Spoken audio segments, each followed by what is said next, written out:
오늘은 누가복음 4장 18절에서 19절 말씀 본문으로 역동적인 복음으로 사회를 구원합시다 라는 제목으로 말씀의 은혜를 받는 저와 여러분 되기를 간절히 바랍니다. 여러분 달 다시고 오늘은 3.1절을 지난 첫 주일입니다. 이 3.1운동 중심에는 바로 크리스천 정신이 있습니다. 그 크리스천에는 바로 복음이 자리 잡고 있습니다. 이 복음은 개인뿐만 아니라 이 나라, 이 사회를 복음화시키는 데에 관심을 갖고 있는 것입니다. 우리는 일제 창탈에 억눌려서 이 나라, 이 백성들은 정말 희망이 없고 절망 가운데 있는데, 그래서 우리는 자유를 잃고 핍박당하고 또한 가난한 자들에게는 주의 은혜를 전파하게 하려고 이 복음의 능력의 역사가 지금 우리나라에서 이렇게 3.1 운동으로 발발하였다는 사실을 여러분 아시고 계시죠? 사랑하는 성도 여러분, 복음은 누구에게나 열려 있습니다. 주님을 믿는 사람은 누구나 구원을 받게 됩니다. 사도행전 2장 21절 말씀에 누구든지 주의 이름을 부르는 자는 구원을 받으리라. 아멘. 자, 그런데 오늘 본문 말씀 보면 지금 누구에나가 아니라 가난한 자에게 복음을 전하게 하시려고 나를 보내셨다라고 이렇게 예수님은 말씀하고 있습니다. 이 말씀은 바로 예수님께서 그 고향 나사렛에서 안식을 맞아서 회당에 들어가서 읽은 그 말씀입니다. 그 말씀은 이사야서입니다. 바로 오늘 본문이죠. 주의 성령이 내게 임하셨으니 이는 가난한 자에게 복음을 전하게 하시려고 내게 기름을 부으시고 나를 보내사 포로된 자에게 자유를, 눈먼 자에게 다시 보게 함을 전파하며 눌린 자를 자유롭게 하고 주의 은혜의 해를 전파하게 하려 하심이라. 아멘. 바로 이 말씀을 읽으시고 예수님께서는 바로 이 글이 오늘 너희 귀에 응하였느니라 라고 이렇게 말씀하고 있습니다. 그 유명한 이사야 선지자가 한 말이 바로 오늘 이루어졌다라고 하니, 자, 어찌 건방진 소리 아닙니까?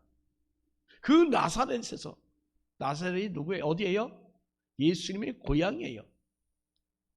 자, 이 말은 바로 자신을 가리켜서 한 말인데, 지금 이 예수님의 고향인 이 나사렛에서 이미 사람들은 어떤 사람들이에요? 예수님이 누구인지 알고 있어요. 예수님은 바로 그 요셉의 아들이다. 그 목수의 아들이라는 것을, 천한 직업의 아들이다라고 하는 걸 이미 알고 있어요.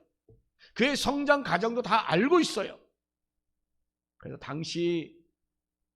그 당시의 사람들은 지금 이 예수님이, 그 목수의 아들인 그 예수가 여기 지금 이상한 소리를 한다라고 하면서 그를 동네 그 낭떠에서 등을 밀어서 떨어뜨리고 말았어요.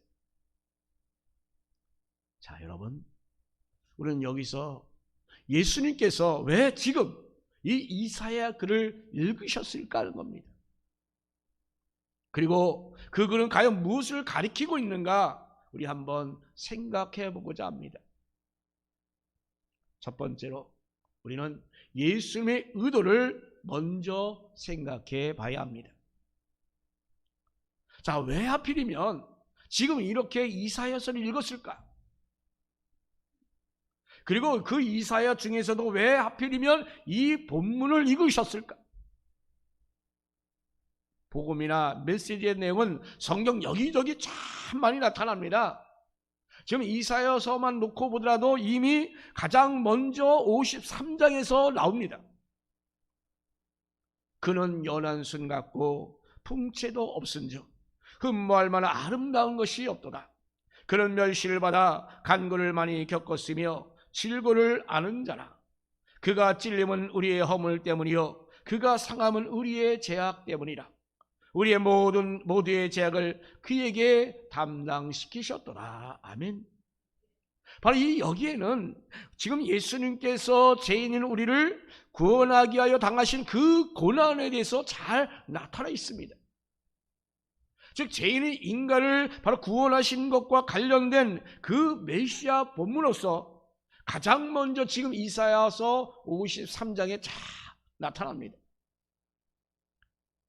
물론 이사야에서 나타나는 메시아 본문은 53장뿐만 아니라 여러 개가 더 있습니다. 그런데 그중 하필이면 그 가운데에서 오늘 이 본문 예수께서 읽으신 이사야 61장을 왜 읽었느냐는 것입니다. 자, 여러분, 구약에는 메시아 예언에 대한 말씀이 많이 있습니다. 그런데 그 중에서 지금 이사야서 61장에 나오는 그 내용을 지금 예수님께서 오늘 본문을 읽으셨기 때문에 자, 그만큼 중요한 내용이다라고 말할 수 있습니다. 예수님 친히 읽으셨잖아요. 그죠? 얼마나 중요하면 예수님이 친히 읽으셨을까 하는 거예요. 자, 그 주된 내용을 정리하면 그게 뭐예요? 가난한 자들에게 복음을 전하라 라는 말씀이에요. 오늘 읽은 본문 말씀 요약이 가난한 자에게 복음을 전하라 라는 말씀이에요. 자, 이렇게 가난한 자에게 복음을 전하는 데 있어서 지금 마음이 상한 자를 고치며 포로된 자에게 자유를, 또 갇힌 자에게 노임을 선포하며 라고 이렇게 말하고 있는 것입니다. 자, 여기서 제시된 그 마음이 상한 자, 또한 포로된 자, 그리고 눈먼 자, 그리고 눌린 자, 모두 다 가난한 자를 지칭하는 그런 사람들인 것입니다. 자, 이들은 모두 어떻습니까? 정말 소외되고 그늘진 곳에 있는 사람들입니다. 저 이 사회에서 볼 때는 주리가 아니라 바로 외진 곳에 있는 자들입니다. 그래서 그들은 외면당한 자들입니다. 그러니까 이 복음은 바로 이런 자들에게 의미가 있다라고 하는 말씀을 주고 있습니다. 자, 예수님께서 지금 회당에서 이 말씀을 읽으신 그 의도는 바로 다른 누구보다도 이런 사람들에게 관심을 가져야 된다라고 하는 그런 의미인 것입니다. 즉 복음이란 바로 예수님께서 죄인들을 구원하시는 그것이 바로 복음을 우리가 말하잖아. 복음이다라고 말하잖아요. 그런데 이 복음은 그런데 이 사회에서 외면받는 그 비주류에게 필요한 그런 것만이 아니다라는 것입니다. 우리가 착각하지 마세요. 지금 오늘 말씀에 예수님이 이사야서 61장 그 가난한 자에게 복음을 전하라라고 하는 그 말씀을 주장했다 해서 비주류에게 해당되는 말씀이고 주류고 부자고 권력있고 그런 사람에게 주신 말씀이 아니다라고 하는 건 착각이라는 것입니다. 잘못된 것이라는 것입니다. 자, 오늘 본문에서 이 가난한 자에게 복음이 전파되었다라고 하는 것이지만, 자, 이것은 만약 그렇다면 여러분, 복음은 누군가에게는 복음이 아니잖아요. 가난한 자에게 해당되는 말씀이라면 부자에게는 복음이 될 수가 없어요. 그죠? 그러면 부자는 아무런 상관이 없는 말씀이에요. 즉 사회의 주류인 그리고 중산층과 상류층과는 이 복음과는 전혀 관계가 없는 것이라고 말할 수 있어요. 만약에 그렇다면 이것은 복음이 아니에요. 자, 그런데 여러분, 누가복음과 사도행전의 그 서두에 있는 말씀을 보게 되면 데오빌로에게 라고 했어요. 데오빌로가 뭐예요? 각하라는 뜻이에요. 각하. 자, 이 각하라는 호칭이 뭡니까? 어저께 고려 거란 전쟁 보니까 황후에게 전하 그러더라고요. 전하나 각하나. 과거에 우리 박정희 대통령에게 각하 그렇게 했잖아요. 그 각하가 뭐예요? 최극존칭이에요. 극존칭. 네? 즉 데오빌로라고 하는 사람은 데오빌로는 이 각하라는 그 사용할 정도로 굉장히 높은 위치에 있는 사람이다라는 것입니다. 혹자는 그를 안디옥의 귀족 하고 또는 도미티안 황제의 조카라고 얘기도 합니다. 자, 어느 쪽이든 이 데오빌론은 뭐냐? 그 시대의 그 상류층 중에도 그 상류층이 그 상류층이다라고 하는 것입니다. 자, 그런데 지금 그에게 누가복음과 사도행전을 보내줬다고 하는 것은 바로 그도 역시 복음의 은혜를 받은 자다라고 하는 것입니다. 또한 여러분, 바울이 로마에 있는 사람들에게 보내는 그 끝부분을 보게 되면 여러 사람의 문안에 대해서는 문안 인사에 대해서 나옵니다.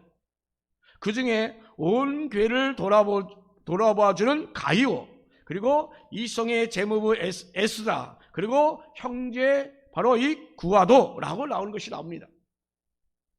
자, 온 교회의 그러한 식사를 담당했던 이 가이오는 부자임에 틀림이 없어요. 왜냐하면 자, 그렇지 않고서는 교회의 모든 사람들을 먹이는 것이 결코 불가능하기 때문입니다.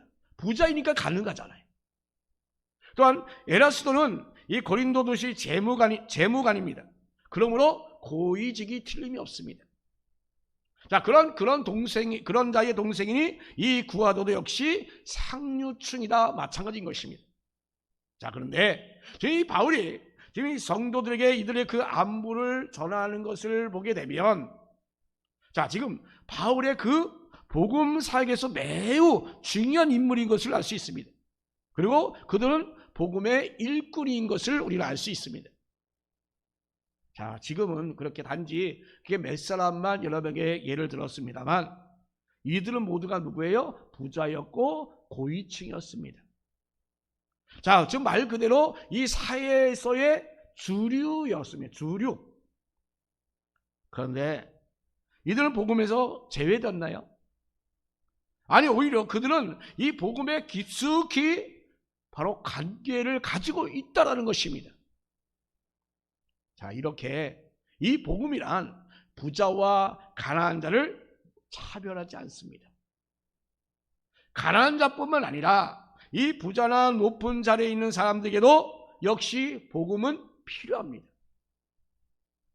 자, 그런데 왜 하필 지금 이사야서 이 61장은 이 복음을 바로 가난한 자들의 것이다 라고 이렇게 이야기하고 있는 걸까요? 왜 그럴까요? 그리고 왜 하필이면 예수님께서 그런 본문을 찾아서 바로 읽으신 걸까요? 이것은 우리가 이 성경에서 의도하고 있는 것이다. 그리고 예수님께서 지금 의도를 가지고 이 본문을 그 회당에서 읽으셨다는 사실을 우리는 알아야 합니다. 그것은 바로 지금 부자나 권력 있는 자가 아니라 지금 가난하고 외면당하는 자에게 관심을 둔다라고 하는 그것을 그렇게 말씀을 통해서 읽어서 밝히고 있는 것입니다. 그래서 복음은 사회성을 갖는다라고 말씀을 드릴 수 있습니다. 자, 복음이 이 사회적인 성격을 갖는다라는 것은 그 사회의 기득권에 대해서 향하지 아니하고 정말 저 소외당하는 그 가난한 자들을 향한 그 성격이 있다라고 하는 것입니다. 이것을 의도적으로 나타내기 위해서 예수님께서는 이 이사야 본문을 이렇게 선택하신 이유가 되는 것입니다. 따라서 우리는 오늘 이 본문을 우리가 이해할 때 복음의 이런 성격을 우리가 이해하시고 볼 수 있는 눈이 되기를 주님의 이름으로 축원합니다. 자, 그러면 우리는 이 복음이나 이 믿음을 그냥 그런데 평소 우리는 다분히 개인적인 경향으로 보고 있습니다. 그래서 우리는 예수를 믿고 천국 간다라는 그 표현. 자, 결국 관심은 바로 이 믿는 자에게만 우리는 쏠려 있습니다. 자, 그래서 우리는 이 복음을 그리고 이 믿음을 정말 지극히 우리는 개인적으로 해석하고자만 하는 그런 경향도 있습니다. 자, 믿음이란 물론 개인적인 결단이 있어야 합니다.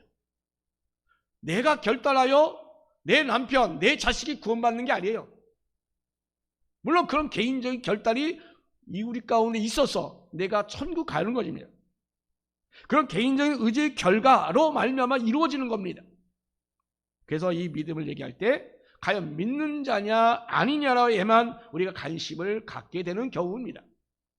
그래서 여러분, 이것이 바로 믿음의 본질이다라고 말할 수 있습니다. 그러나 여러분, 지금 예수님은 그 복음을 말씀하실 때에 그 가난한 자를 향하여 지금 말씀하고 있는 것입니다.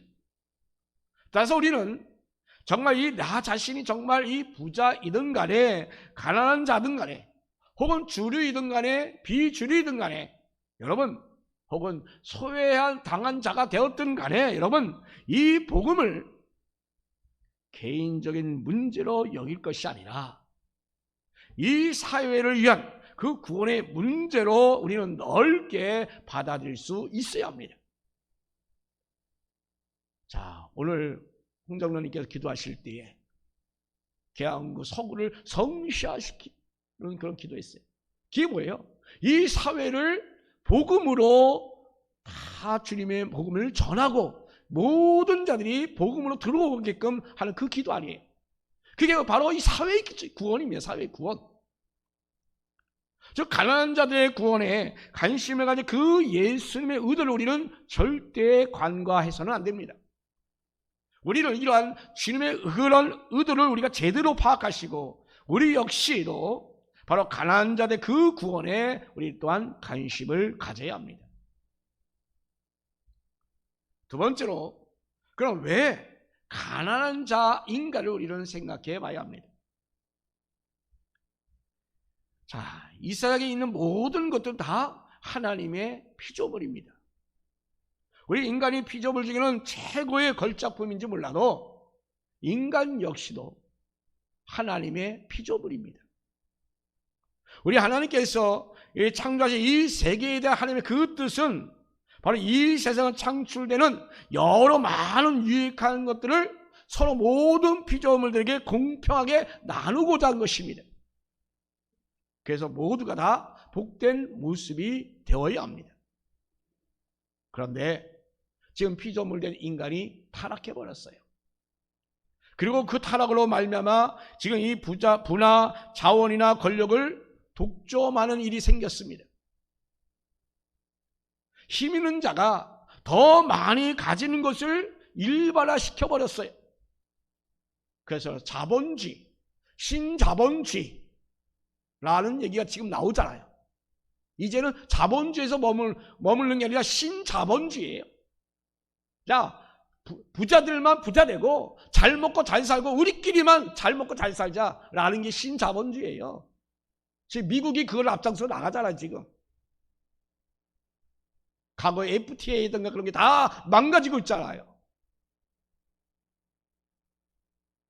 자, 그러니까 우리 죄인된 인간은 우리 하나님께서 골고루 갖기를 원하시는 그 기회, 자원, 권력 등을 지금 힘 있는 자가 모두 가져가는 그 체제로 바꿔 놓아버렸습니다, 여러분. 그래서 지금 이 복음이 이 가난한 자들에게 전파되는 게 더욱더 절실하게 필요한 것입니다. 복음은 우리 인간의 죄 속으로 만들어진 바로 한쪽으로 치우친 것을 다시금 바로 세우고자 하는 그런 것을 말하고 있는 것입니다. 그것은 바로 소외된 자들로 대변되는 그 가난한 자들에게 더욱더 관심을 방법이 바로 이것입니다. 이사야 선지자가 외친 내용은 바로 이것을 담고 있습니다. 가난한 자에게 아름다운 소식을 전하게 하려 하심이라. 아멘. 마음이 상한 자를 고치며 포로된 자에게 자유를, 갇힌 자에게 노임을 선포하며 라고 했습니다. 또 여호와의 은혜의 해와 우리 하나님의 보복의 그 날을 선포하며 모든 슬픈 자를 위로하되 라고 말씀하고 있습니다. 이사야의 이 외침, 이것은 그냥 본문으로 끝나는 것이 아닙니다. 세례 요한의 제자들이 예수님께 와서 오실 그이가 당신입니까? 라고 묻습니다. 그러자 예수님의 대답은 맹인이 보며 못 걷는 사람들이 걸으며 나병한 자가 깨끗함을 받으며 귀 먹은 사람들이 들으며 죽은 자가 살아나며 가난한 자들에게 복음이 전파된다라고 대답하고 있습니다. 그리고 이 내용을 그리고 요한에게서 보고하라라고 말씀합니다. 자, 그런데 이 내용이 이사야 35장 5절과 오늘 본문에 이 이사야서 61장 1절 2절을 바탕으로 이야기하고 있습니다. 자, 그러니까 지금 예수님은 맹인, 기머거리, 절뚝발이, 나병 환자 등등 바로 이 소외된 자에게 복음이 전해지는 그 관점을 지금 일관되게 유지하고 있는 것입니다. 가난한 자, 소외된 자들을 더욱더 소외시키고 있다는 그 관점을 지금 보고 계신 것입니다. 그래서 이 해결 방법으로 그들에게 관심을 가져야 한다라고 하는 것입니다. 그래서 지금 비록 저와 사모만 하지만 나눔을 지금 6가정을 하고 있어요. 독거노인, 그리고 기초수급자, 어려운다면 아프신 분, 우리 교회가 다 같이 참여해서 더 확대해서 가난한 자, 힘든 자, 그들에게 주님의 사랑을 전할 수 있고 복음을 전하는 저와 여러분 되기를 간절히 바랍니다. 하나님께서 이 세상에 주신 그 복을 우리가 골고루 다 나누어주는 그 방법이 바로 여기 있습니다. 그래서 초대교회의 그런 상징적인 모습 중 하나가 뭡니까?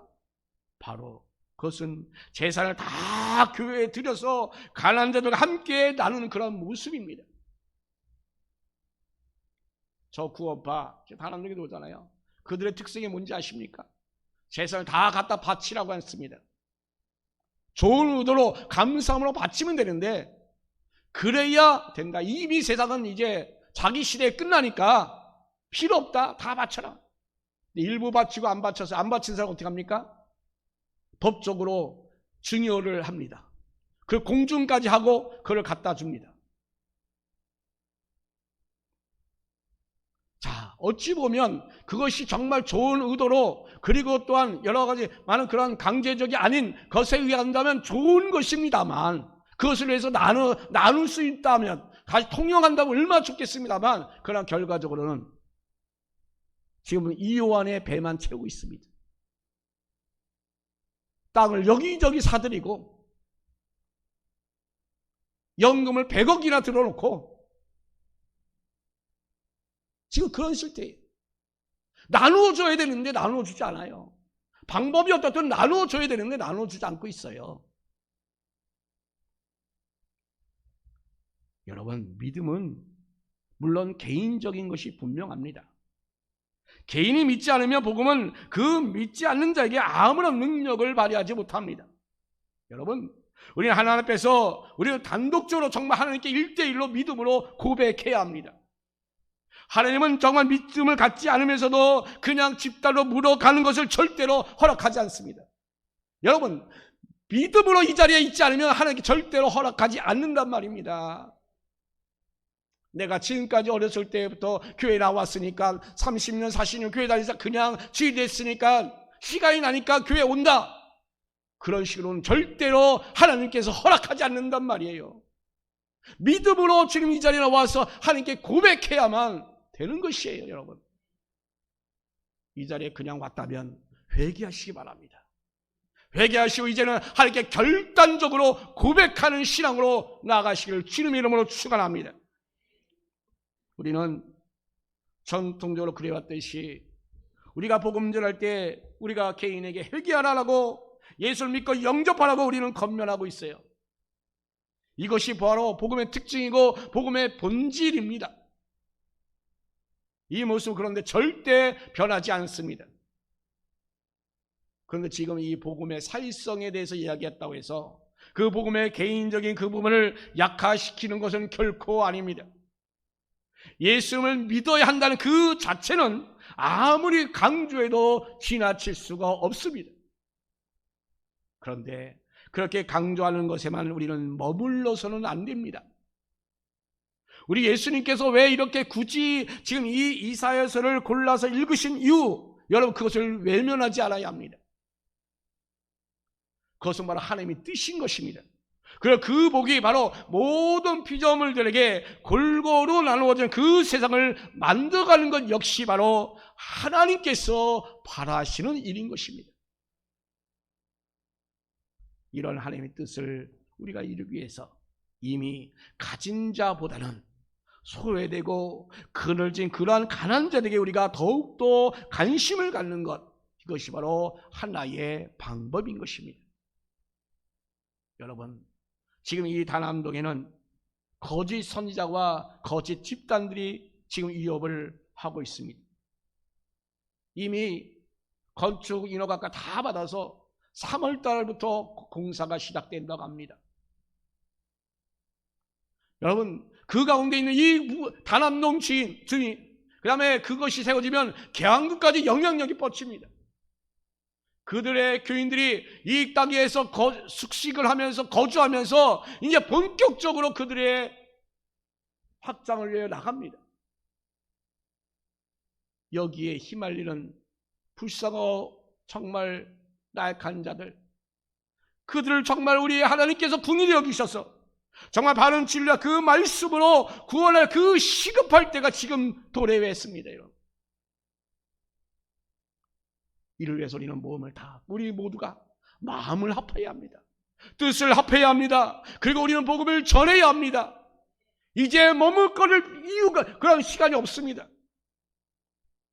날마다 복음을 전해서 그들의 영혼을 구원해야 그런 사탄 마귀의 권세에 무너지지 않습니다. 우리는 그들을 구원해야 돼요. 이 주민들을 구원해야 돼요. 내 사랑하는 이웃들을 구원해야 됩니다. 결코 사탄 권세, 마귀 권세의 굴레에 휘말려서 그들이 지옥 가는 그 길을 우리는 막아야 됩니다. 다시 한번 말씀드리지만 이 복음과 믿음은 분명히 개인적인 것이지만 그러나 동시에 이 사회성도 갖고 있다는 점을 여러분 인식하시기 바랍니다. 나만 믿고 천국 갈 것이 아니라 내가 서 있는 이 사회를, 이 복음을 더욱더 큰 능력을 발휘하게끔 우리가 나가야 합니다. 벌써 시간이 많이 지났네요. 세 번째로 복음의 실천성을 우리는 놓치지 말아야 합니다. 여러분, 복음이 강하게 역사하는 그 모습은 바로 가난한 자들에 다가가는 그 모습 속에서 나타나게 되고 있습니다. 예수님께서는 이런 사회성을 늘 보여주고 있습니다. 예수님은 말로만 가난한 자에게 복음이 선포되었다고 이렇게 말씀하지 않습니다. 예수님은 가시는 그 걸음 그 자체가 바로 그들을 향하고 있었습니다. 즉 이 말씀하신 그 복음의 사회성은 바로 이 가난한 자를 향한 그 실천 그 자체를 의미하고 있습니다. 예수 믿는 우리가 예수님의 그 발길을 따라가야 되지 않겠습니까? 우리는 이 복음의 사회성을 우리는 그래서 더 장려해야 합니다. 가난한 자들을 위하여 그 실천적인 그 모습이 우리 가운데 더욱더 두드러져야 될 것입니다. 지금은 우리에게 말씀하고 있습니다. 다남동에, 이 계양구에, 이 인천에 그 이단의 그 집단들이 활개치지 못하도록 복음의 실천성으로 일어나라 라고 지금 우리에게 말씀하고 있습니다. 그럴 때 하나님 나라는 이 땅에서부터 완성되어 가는 것입니다. 여러분 믿습니까? 다 같이 여러분 일어납시다. 복음 들고 나갑시다. 우리 다 같이 외칩시다. 우리 모두 힘을 모아서 정말 일사각오의 그 신앙으로 앞장서 전진하시기를 예수님의 이름으로 축원합니다.